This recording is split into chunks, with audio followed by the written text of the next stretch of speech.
पावन सीताराम।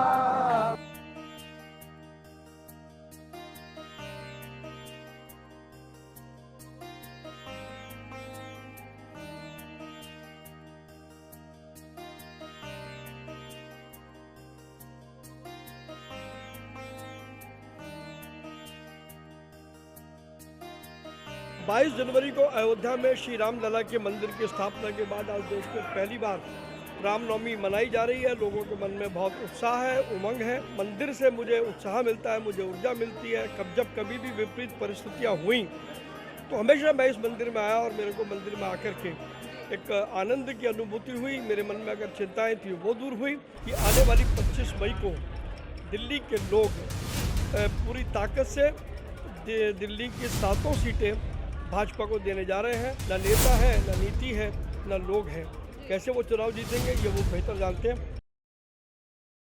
नमस्कार, बहुत बहुत स्वागत है आप सभी का हमारे चैनल द न्यूज़ 15 में और मैं हूं आपके साथ शिवानी मांगवानी। तो जैसे कि आज रामनवमी का मौका है और शुभ अवसर है, तो इस मौके पर हम प्रवीण खंडेलवाल जी के पास आए हैं जो कि चांदनी चौक के बीजेपी प्रत्याशी हैं। तो उनसे बात करेंगे आज रामनवमी को लेकर भी और लोकसभा चुनाव नज़दीक है उसको लेकर भी। सर, सबसे पहले आपको रामनवमी की बहुत बहुत शुभकामनाएं। आपको भी और आपके माध्यम से जो लोग आपके चैनल को देख रहे हैं उनको भी रामनवमी की बहुत बहुत बधाई। 22 जनवरी को अयोध्या में श्री राम लला के मंदिर की स्थापना के बाद आज देश में पहली बार रामनवमी मनाई जा रही है। लोगों के मन में बहुत उत्साह है, उमंग है। मैंने भी आज दोपहर को कनॉट प्लेस के हनुमान मंदिर में प्रभु श्री राम के दर्शन किए। उनकी आरती में मैं सम्मिलित हुआ हूँ और प्रभु श्री हनुमान के मैंने दर्शन किए हैं और मन बहुत प्रफुल्लित है। और मेरा ये विश्वास और भी दृढ़ हो गया है कि आने वाली 25 मई को दिल्ली के लोग पूरी ताकत से दिल्ली की 7 सीटें भाजपा को देने जा रहे हैं और केंद्र में प्रधानमंत्री श्री नरेंद्र मोदी के नेतृत्व में एक मजबूत सरकार अब की बार 400 पार के नारे से बनने जा रही है। देखिए, अगर आपके इतिहास की बात करें तो कहा जाता है कि आप रोज इस मंदिर में दर्शन के लिए आते हैं, तो कुछ खास है ऐसा जो आप यहाँ पर हर रोज आते हैं? मैं बचपन से, जब मैं 4 साल का था तब से मैं अपने पिता के साथ इस मंदिर में आ रहा हूँ। इस मंदिर के साथ मेरी भावनाएं जुड़ी हैं। मंदिर से मुझे उत्साह मिलता है, मुझे ऊर्जा मिलती है। जब कभी भी विपरीत परिस्थितियां हुई तो हमेशा मैं इस मंदिर में आया और मेरे को मंदिर में आकर के एक आनंद की अनुभूति हुई। मेरे मन में अगर चिंताएँ थी वो दूर हुई। तो इस मंदिर से मेरा भावनात्मक लगाव है। मैं आज भी सुबह या दिन में किसी वक्त भी, आजकल प्रचार का समय है तो कई बार सुबह नहीं हो पाता है, लेकिन मेरा प्रयास रहता है कि मैं दिन में एक बार ज़रूर मेरे प्रभु राम और मेरे जो दोस्त हैं, मेरे मित्र हैं हनुमान जी, मैं उनके दर्शन करूँ। देखिए, अभी जैसे हमने भक्ति की बात की, अभी लोकसभा चुनाव की बात कर लेते हैं।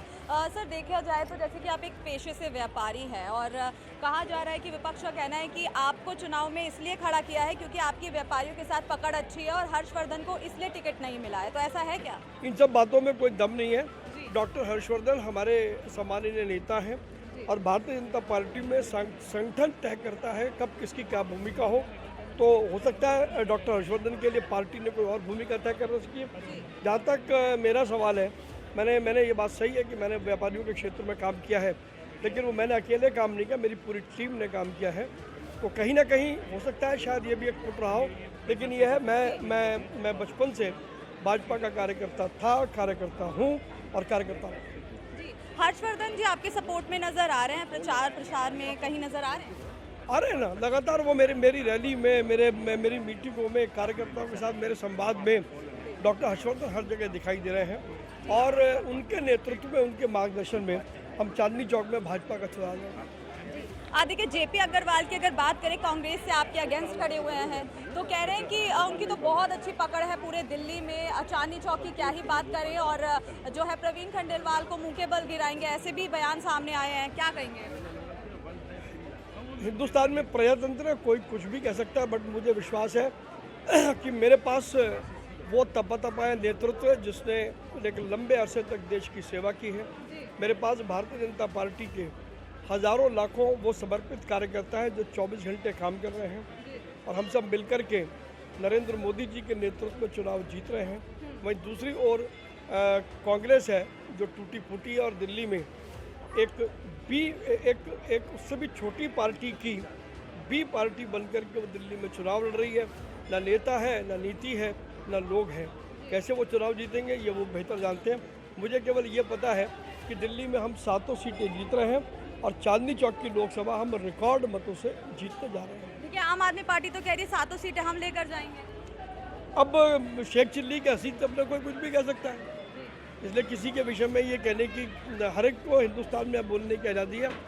लेकिन देखा जाए धरातल पर क्या है, उनके पास नेता है नहीं, नेतृत्व है नहीं, नीति है नहीं, कार्यकर्ता है नहीं, पार्टी टूटी फूटी है। हाँ, तो ऐसे टूटे फूटे तंत्र पर वो किस प्रकार से चुनाव जीतेंगे ये समझने वाली बात है। आज रामनवमी के मौके पर उन्होंने राम राज्य के नाम से एक वेबसाइट लॉन्च की है, तो आप इसे किस तरीके से देखते हैं? एक पब्लिसिटी स्टंट के नाम से या बीजेपी के खिलाफ उनका एक मोर्चा था? मैं आपको बार बार कह रहा हूँ, हमारे पास भारतीय जनता पार्टी के पास जिस प्रकार का संगठन है और जिस प्रकार का टाइम टेस्टेड नेता है, जिसने पिछले 10 वर्षों में देश को अंतर्राष्ट्रीय स्तर पर एक बड़ी पहचान दिलाई है। ज़रा कल्पना करें उनके पास कौन ऐसा है, कहीं उनके बराबर भी कोई नहीं है। जनता समझदार है, जनता देखती है, जनता जानती है जनता को क्या करना है। चलिए, आखिरी और अगला सवाल आपसे कर लेती हूँ सर। देखिए, अगर बीजेपी को जनता जिता देती है तो क्या बीजेपी जनता के लिए इस बार अलग करने वाली है? क्या कहेंगे इस पर? हमारा प्रधानमंत्री नरेंद्र मोदी जी ने हमारा संकल्प पत्र रिलीज़ किया है और संकल्प पत्र में हर वर्ग के लिए भारतीय जनता पार्टी ने न केवल कुछ संकल्प दोहराए हैं बल्कि उन संकल्पों तक पहुंचने के लिए रोड मैप क्या है ये भी संकल्प पत्र में बताया है। तो यही सिद्ध करता है कि भारतीय जनता पार्टी की प्रतिबद्धता क्या है और हम किस तरीके से दिल्ली और देश के लोगों के लिए काम करना चाहते हैं। देखिए, कांग्रेस भी वादा कर रही है 30 लाख नौकरियों का। अब उनका वादा पहले तो आप पार्टी की हालत देखो, वो वादा करने की स्थिति में भी है क्या? तो इसलिए मैं उस पर कोई टिप्पणी नहीं करूँगा। चलिए, तो बहुत बहुत शुक्रिया प्रवीण जी हमें अपना समय देने के लिए। तो प्रवीण जी थे हमारे साथ जिनसे हमने बात करी चुनाव को लेकर। अब आप बताइए आपका क्या कहना है इस पर, कमेंट बॉक्स में अपनी प्रतिक्रिया ज़रूर दीजिएगा। शिवानी मांगवानी, कैमरामैन अरुण के साथ।